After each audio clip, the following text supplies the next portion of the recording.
मित्रांनो, पावसाळ्याचे दिवस आहेत.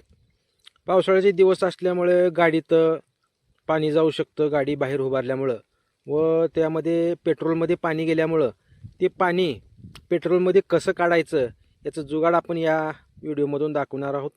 तुम्ही पहा, एक सलाईनची नळी घ्या आणि आपल्या बिस्लरीच्या बाटलीमधले पेट्रोल काढून घ्या मधलं गाडीतलं, आणि ते गाडीतलं पेट्रोल काढून ती गाडी बाटली पलटी मारा. त्याच्या खाली जी आपण सलाईनची नळी घेतली आहे ती सलाईनची नळी टोपणामध्ये खुपसा, आणि ती खुपसल्यानंतर आणि जो खाली पाण्याचा भाग येणार आहे पेट्रोलचा, तो पेट्रोलचा भाग पूर्ण दुसऱ्या बाटलीमध्ये काढून घ्या.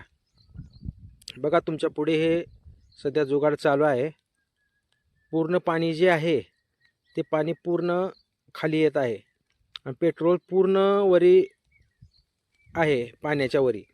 जोपर्यंत पाणी आहे तोपर्यंत ती नळी चालू राहू द्या, आणि पाणी संपल्यानंतर मग जे उरतं ते आपलं खाली पेट्रोल उरतं. परत ते पेट्रोल आपण गाडीमध्ये घालून वापरू शकतो. बघा हे पाणी कसं निघतंय.